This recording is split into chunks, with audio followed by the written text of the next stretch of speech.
The Sam Sorbo Show is brought to you in partnership by the Herzog Foundation. Hi there and welcome. My name is Sam Sorbo. I'm here at ARC, the Alliance for Responsible Citizenship in London, which is an enormous conference I've spoken to you about previously. My next guest is a woman who speaks on the importance of family. She's a clinical social worker, a psychoanalyst, a parent coach, and she's also an author with 2 books, Being There, Why Prioritizing Motherhood in the First 3 Years Matters, and also Chicken Little, The Sky Isn't Falling, Raising Resilient Adolescents in the New Age of Anxiety. I told her before, when we were just sitting down, that I've taken more notes from her short speech at the event than for anybody else, and I'm so pleased to introduce my next guest. Sam Sorbo, Sam, welcome back to the program. I'm glad to welcome Sam Sorbo. It's great to have you here.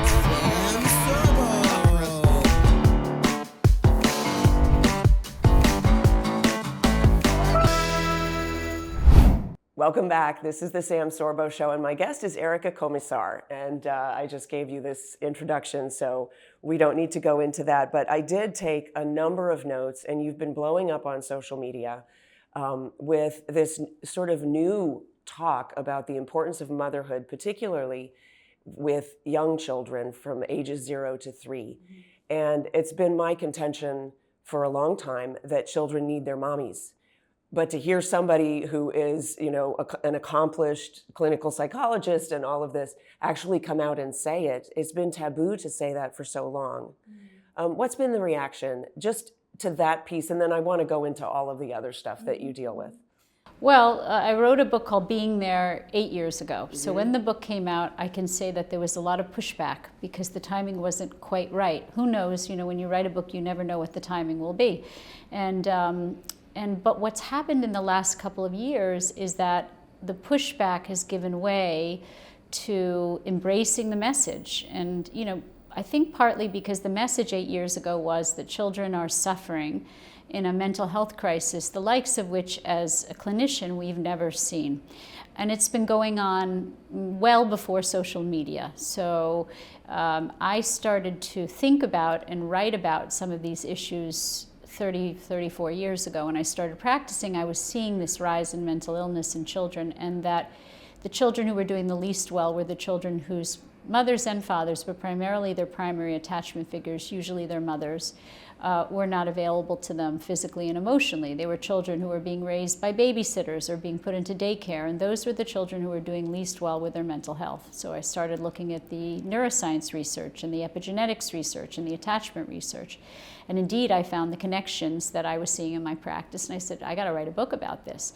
So I waited I had young children of my own, so I waited another decade until I wrote the book. But while I was waiting and raising my children and doing what I advocate other people to do, I was reading articles, I was doing the research on these topics, knowing that I would write a book in the future. Yeah. The last couple of years, I feel like my message has been more embraced, and I think partly that's because the mental health crisis has worsened, and right. So people are looking for solutions, and what I call the cutting the grass solutions, the medication, which is just symptom relief and pain relief, the CBT therapy, another just cutting the grass or pain relief, is just not working because at the origin, these mental illnesses that children are suffering from, they have their origins in very early childhood. And the fact that how we raise our children now in such a detached manner, in such a self-focused, individualistic manner, right. Is really doing great harm to our children. And somehow the message is picking up, is more fertile now, you'd say. Well, and I wonder if it's 2 reasons. Perhaps people have grown up a little bit more and they understand that self-focus is actually harmful to themselves. It is. And so they're seeing that maybe there are repercussions beyond themselves on that self-focus, but also it's getting worse, right? Yeah. And so there's a stronger pain point now, and people are looking for solutions. And so you coming along and saying, there's really nothing wrong with stepping back from your career, which in a sense is what you did. You were still functioning and operating as a psychologist, but you stepped back from the book that you wanted to write, which I thought was such a fabulous point in your story when you realized, oh, babies need their mommies, and I'm a mommy. and my babies need me. Was there pushback in your personal life when you did that? Did you appreciate anything like that? Well, my husband and I mean, given what I do, I'm a psychoanalyst who's always focused on early childhood and parent guidance. So my husband and I looked at each other. We had a strategy, and our strategy was that we're not competitive with one another. We're not interested in accumulating material wealth or worrying about our lifestyle in those early years. But if we were going to have children, we were going to do it really well. And that meant we were going to work as a team. And that meant that I would take a good period of time off, and then he would be the main provider in those early years. And I would work as little as possible while still being able to maintain having a babysitter support me as a mother's helper with 3 children in the home. And so I would work an hour and a half a day after 6 months of taking off with each child. I worked an hour and a half a day, just enough to keep my toe in my profession, and to know that the future might mean I could open up my career possibilities again when my children were older, but really just an hour and a half a day. So the majority of my time I spent raising my children, knowing that life is long and you can do everything in life and you just can't do it all at the same time. And it's a kind of greediness, actually, which has to do with fear, because we say greed doesn't make people bad people. It just makes them fearful. If you live in fear that you're going to become irrelevant because you take time off to take care of your children, then it stops you from taking that time off. So we have women who we've terrified that their relevance is tied only to their outside endeavors, outside the home, rather than nurturing their children, and to money and to lifestyle. So social media hasn't helped with that. But if that's our values narrative, if that's the narrative of our society, and the value is the value of lifestyle and materialism and fame and personal success, and then children are screwed. I mean, there's just there's no way to sugarcoat it. They're screwed. Yeah. And so that's what I've been writing about and talking about, that, and as you say, parents aren't happy either. I mean, for children to be healthy, they have to have mentally healthy parents. And I don't say happy, I say mentally healthy. Because sometimes we're happy and sometimes we're not happy, but we're still healthy, because we can't be happy all the time.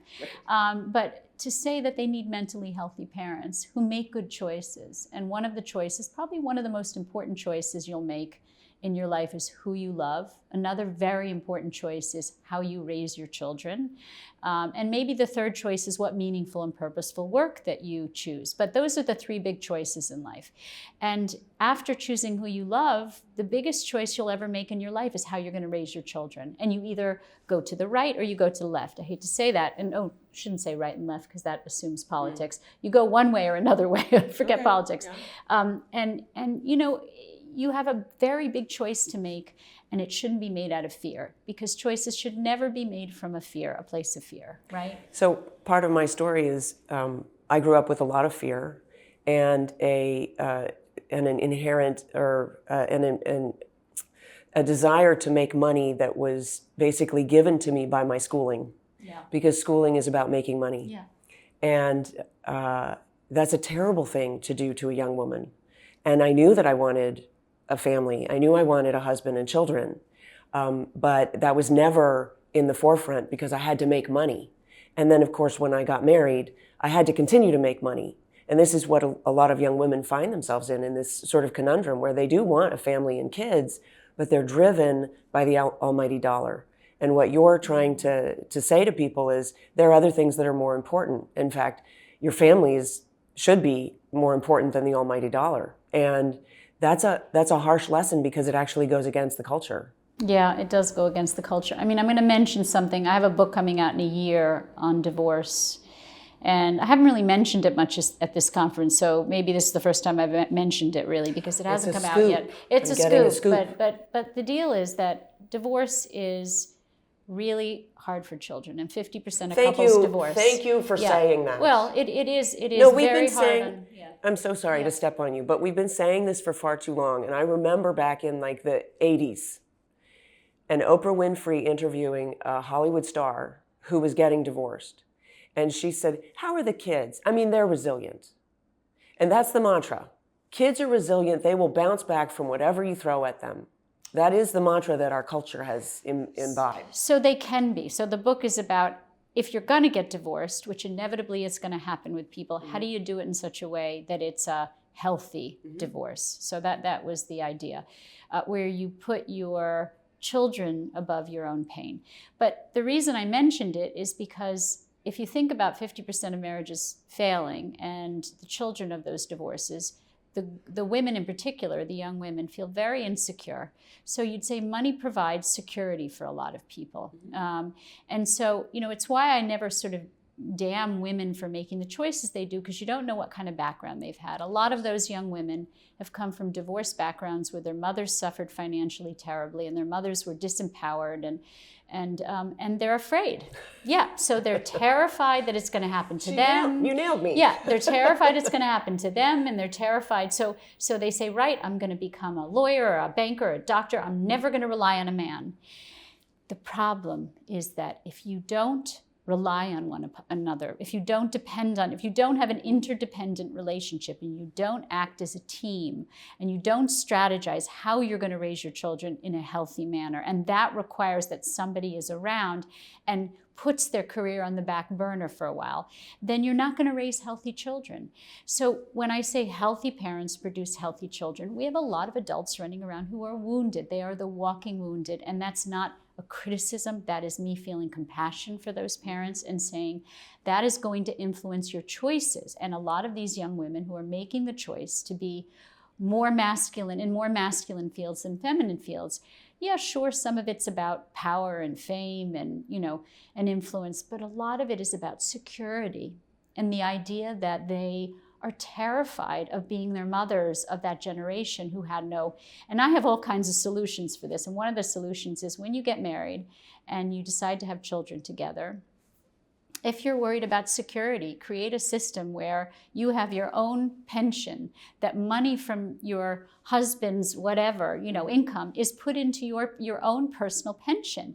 And so that way you're not fighting for your husband's pension. That way you're actually, quote unquote, getting paid while you're raising children.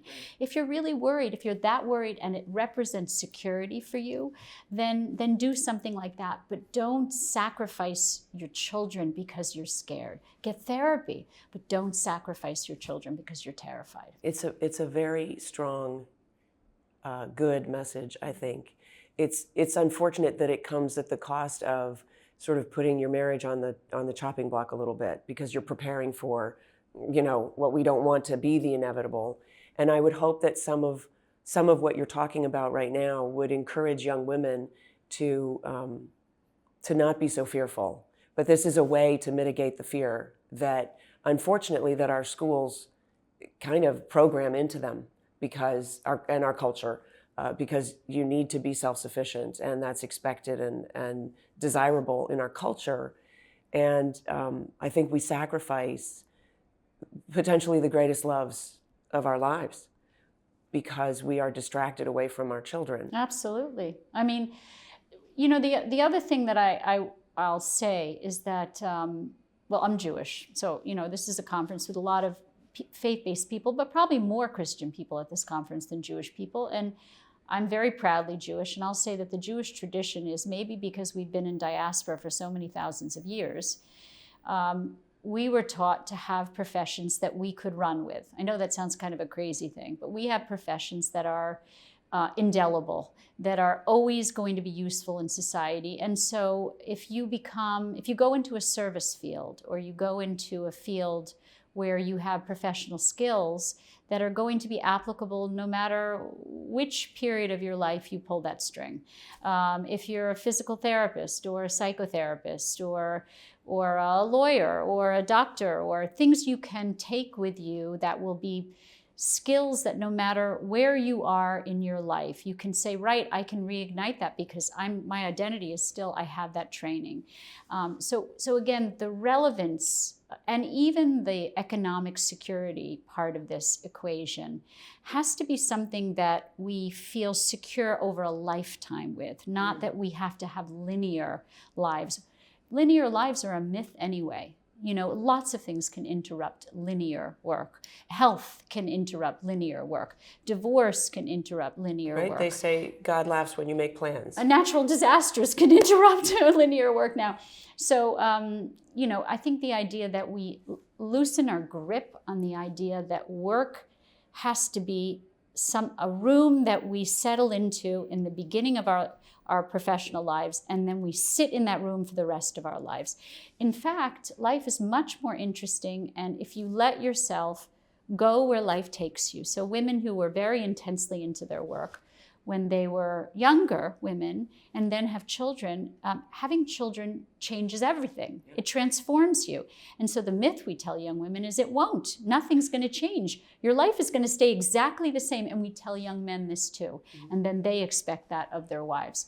So the truth is, and let's just say it on camera right now, having a baby changes everything. So the myth that it doesn't is a myth. If it changes your identity. It does. Like it the changes idea your that identity. it doesn't change you is so absurd because it literally, you go from not a mother to being a mother, or not a father to being a father. It changes your very identity. And if you're healthy, it changes your sense of responsibility. It changes your preoccupation. If you're not healthy and you've had a lot of trauma and a lot of loss, it doesn't. You remain as detached as you did before you had the baby. It means you probably have some kind of attachment disorder from your own childhood, and those can be treated. But if you feel that pull towards your baby that we tell women they shouldn't feel, that's healthy. That's normal. And then your interests change. Not only your identity, but your interests change. So who knows where that path will lead if you allow it to lead you wherever you're meant to go. If you're allowed to let go of that grip you have on this linear lifestyle, which women are so afraid to let go of. And you are a living example of that. So basically, we could say you partially walked away from your career. Oh, I had a very small career. Okay. Yeah. And then hoping to sort of take it back up again later without any real assurance that you would. And what happened was motherhood informed and augmented your career in a way that you never expected. Yeah. That's And I had a very similar path. And so I completely identify with that. This idea of, you know what, I'm just going to focus on my kids. But then your kids brought so much into your life and opened a new world to you. And that's the message that I want people to hear, is that they are not a burden, as some people have said in the past, that they are an augmentation. Yeah.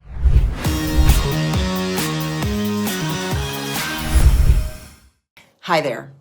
So for years, I've been harping on the problems in our schools and the fact that most of our government schools, our factory schools, have been overrun by this progressive ideology that is really at war with our traditional American values, our Judeo-Christian values. And parents have finally started waking up more and more, which pleases me to no end.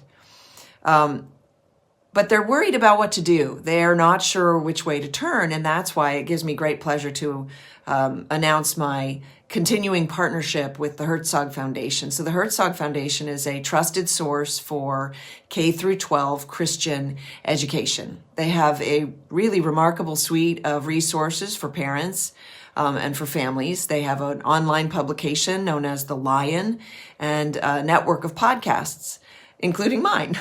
So they can offer a wide range of advice and information for Christian parents to make the best decisions regarding the education of their children and the values that they instill in their children. And so if you want to find out any more about this remarkable organization, just go to herzogfoundation.com. That's herzogfoundation.com. Thanks so much. Unlock a world of career possibilities with Praxis, a transformative program designed to help teens skip traditional college and start building a successful career right away. Praxis connects young people with real-world job opportunities, mentorship, and hands-on experience in fields like marketing, sales, and business development. Their teen course equips students with the skills they need to thrive in today's competitive workforce. Visit discoverpraxis.com/teen-course and use code SAM15 to get 15% off the teen course. Don't wait for a degree to start your career. Take the first step today with Praxis.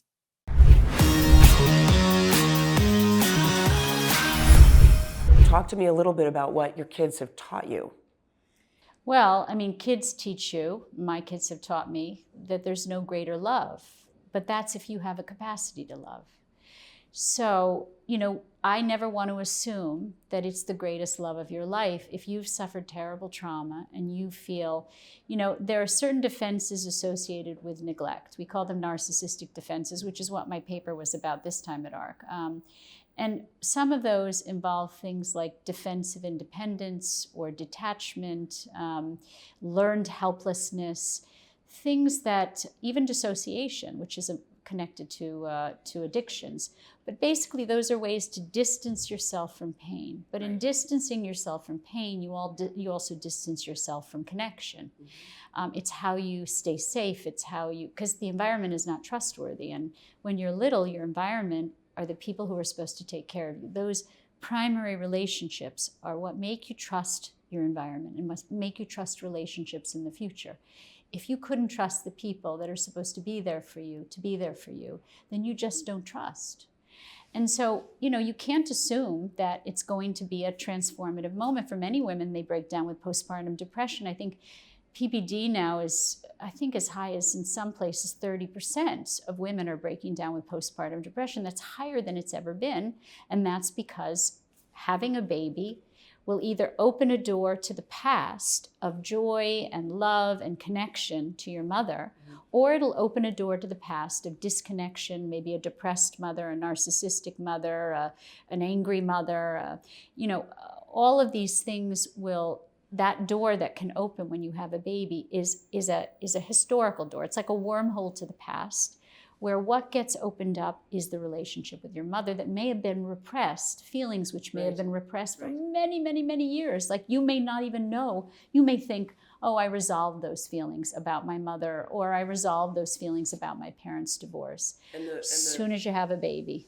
And the people who, because you're just making me think of this, the people who have like young kids and they say something like, if you do that one more time, and then they go, that's my mother talking, right? Yeah. And it's like not a good thing. No. And so, and you're saying that the PPD numbers are higher now than they've been in the past, indicating a great deal of harm that's gone on with these women, right? Trauma and loss. Think about childbirth as the key that opens the door to your past relationship with your own mother. And it's inevitable that if that door gets opened, you're going to experience a flood of feelings. Some of them are going to be good, and some of them, for many women, are going to be very bad. But you have two opportunities for the parent-child relationship. Yeah. You have your opportunity with your parent. Yeah. But then you have an opportunity to redress all of that with your own child. Absolutely. I'm not allowed to say this as a therapist, but I'll say it anyway. You can have an emotionally reparative experience by having a child, but not without getting help first. So the bridge between having had a painful childhood and being a wonderful parent is getting help. You need to get help from a therapist who's not a CBT therapist, not a psychiatrist, unless that psychiatrist is a psychoanalyst. What's a CBT therapist? CBT is cognitive behavioral therapy. It doesn't really address early trauma. So what addresses early trauma is psychoanalytic psychotherapy, or it's called psychodynamic psychotherapy. Someone who's trained to look at the whole arc of life, from its origins till now to the future, not just looking at the present and trying to deal with your pain. Because if you're only trying to deal with your immediate pain and you're not looking at the origins of your pain, all you're doing is putting a Band-Aid on it. All you're doing is cutting the grass, and the grass will grow back. So if you really want to deal with that trauma, then you have to deal with the discomfort and the pain of looking at that past relationship. And so find a really good, feelings-oriented, deep working therapist, someone who's going to really help you look at the whole, won't linger there. That's the whole myth of psychoanalysts, is that you go there and that they talk, only about your mother, and that's just not true. What they do is they use your origins and those early relationships as a jumping off point to talk about the present and the future. And other therapists aren't trained to do that. And so in that kind of therapy, you start to appreciate what's going on around you in a different way? Yes. And you also understand your current way of looking at things in a historical lens of what's happened to you in the past. I mean, you'd say we are an accumulation of relational experiences and feelings, and that's from the moment we're born. Right. So talk to me about your 2 books. Let's sell a couple of books today. Okay. My first book was Being There, Why Prioritizing Motherhood in the First 3 Years Matters. Really nice white cover with a baby's fontanelle, little baby's head on the top. Basically, it's a book about how important the first 3 years are in terms of being there physically and emotionally, and what it means to be there. And that's how you put the foundation down for the future mental health of your children. The second book is called Chicken Little, The Sky Isn't Falling, Raising Resilient Adolescents in the New Age of Anxiety. Whew, it's a mouthful. It was meant to be called Second Chances. Shorter title, would have been perfect. If you miss the first, you never get to title your own books. The publishers title them. So the title of the first book was The Lost Instinct. They changed it to Being There. So they're both good titles. I love that you recap that, because I think it's so important what you intended for the book. My intention was The Lost Instinct, right.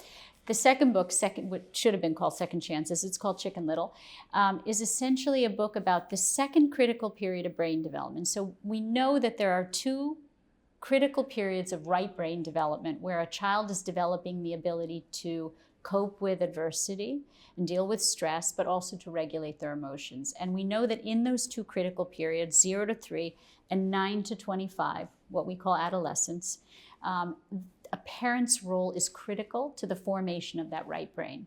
So we say 0 to 3 is about the growth of cells, brain cells, and 9 to 25 is about the pruning of those brain cells. And both periods mean the brain is very vulnerable to environmental influences, and you are the environment. So you have another opportunity in adolescence to be there for your children in a way that you can help them to regulate their emotions. You can provide them with some of that early attachment security that you missed, and you can help them to become more resilient to stress. But you can't just assume that because they seem to not need you, that they don't need you. In fact, they need you a great deal in a different way than they did from 0 to 3, but they need you there. There's a line from my second book that I think sums up the entire book. If the door of your teenager's room opens in the afternoon after they come from, if you're not there when they come home from school, and one of you isn't there, and the door opens when they go out to take a pee or get a snack or take a break, and no one's there, they go back into their room and the door closes. Now that's a metaphor for their defenses, but it's also real.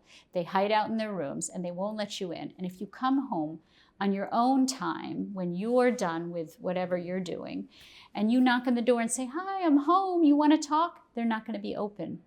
You'd say the door is closed defensively.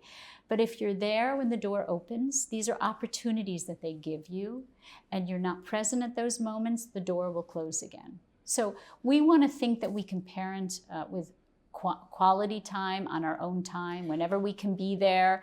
It's just not true, because the truth is it's on your children's time, not on your time. And it was such an excellent point, and I haven't even referred to my notes, but you bring up one of the points that I marked down, is that quality time is a myth. Yep.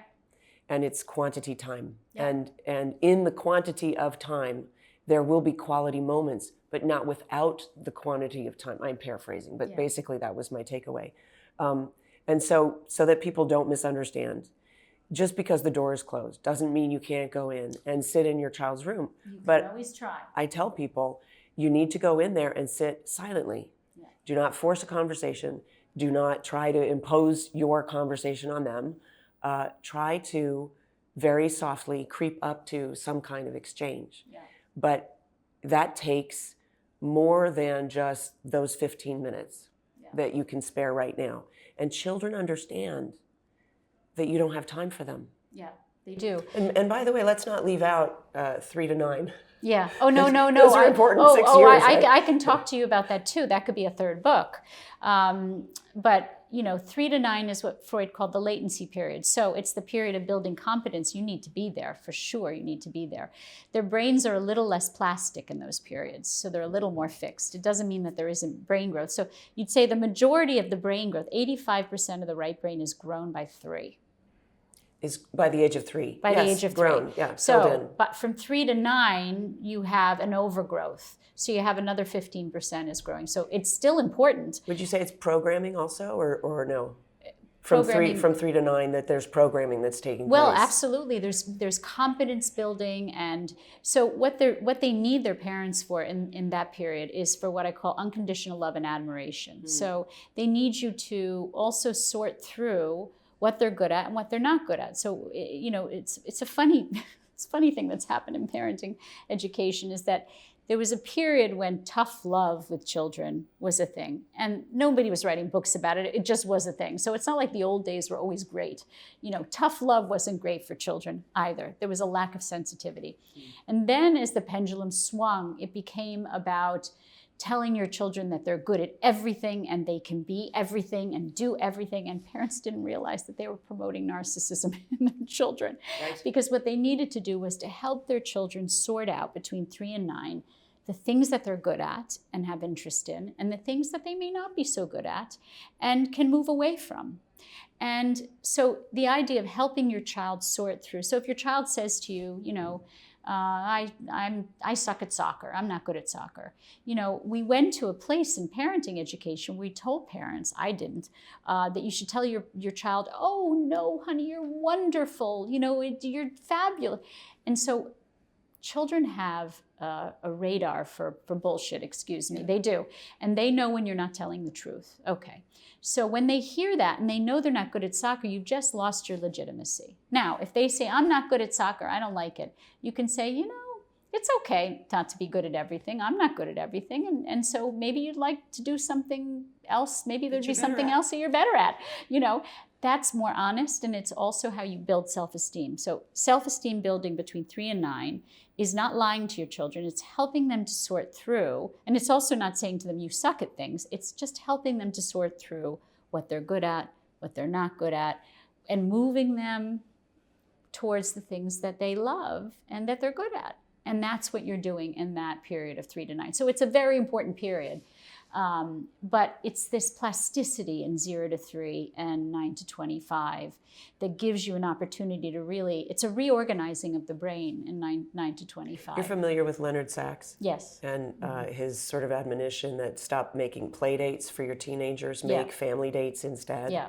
Yeah. And that's also kind of spreading like wildfire now, this idea that the family is important. Yeah. And I'm a homeschooler. I encourage families to bring their kids out of school. Where do you fall in the school? This is a loaded question, obviously, but school is 16,000 hours of a childhood. So I'm a big entrepreneurship and education person. So I'm a judge on the YAS Prize, which is, Jeannie Allen, who was supposed to be at this conference, is the head of the YAS Prize and also the Center for Educational Reform. So I'm a big sort of supporter of creativity in education, because not all children fit into the same mold and shouldn't be in the same kinds of schools. So we thought of education previously as one size fits all. So there's lots of reasons to homeschool.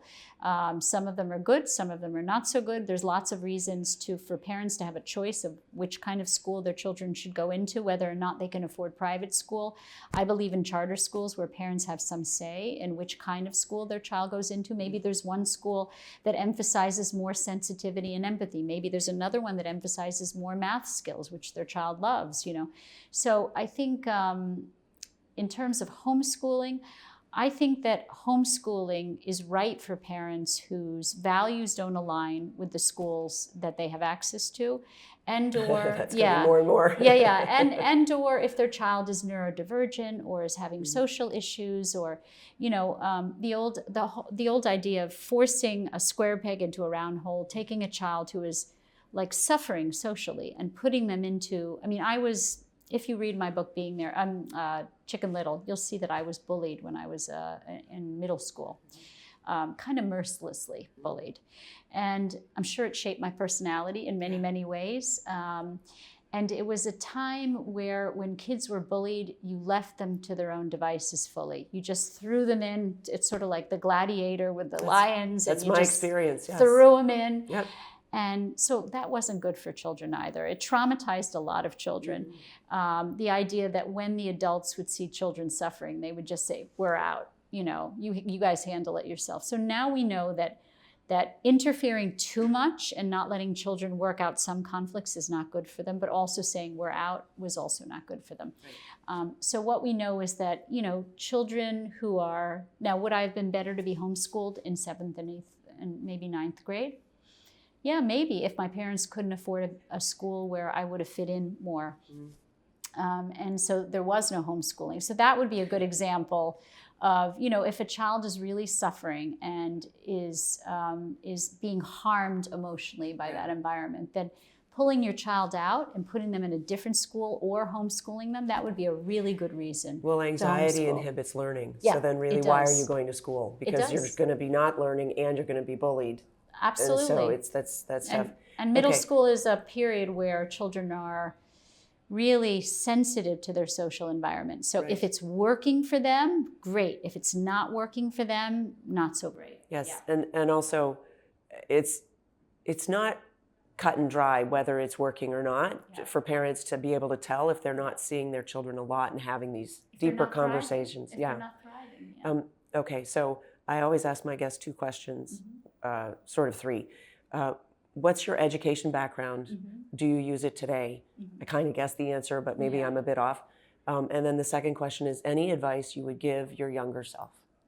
So my education background is, I have an undergraduate degree, then I got a master's degree in social work, knowing that I wanted to use that social work degree to become a psychoanalyst. So I knew pretty early that I wanted to be a psychoanalyst. It's in my family. It runs in families sometimes. My sister's a psychoanalyst, my brother-in-law. So Oh my gosh, Thanksgiving must be and we're different orientations too. So, so I went to social work school, and then I worked in a clinic for a few years in Brooklyn, and then I went back for my psychoanalytic training, which is a training that takes between 6 and 10 years. And so my training is as a psychoanalyst.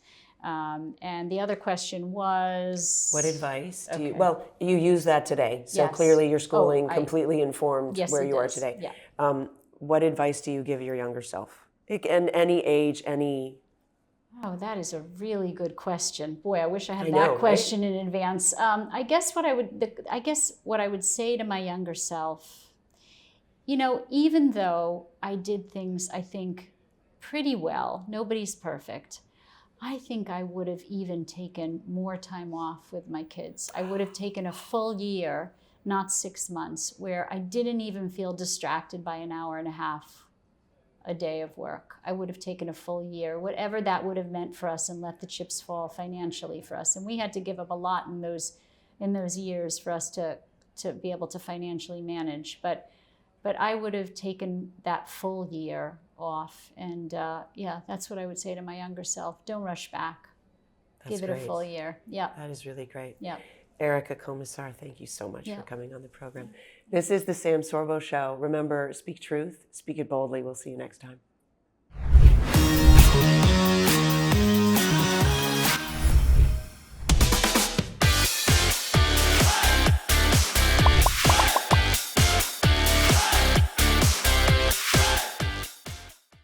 The views and opinions expressed in the Sam Sorbo Show are those of the speakers and do not necessarily reflect the views and positions of the Herzog Foundation.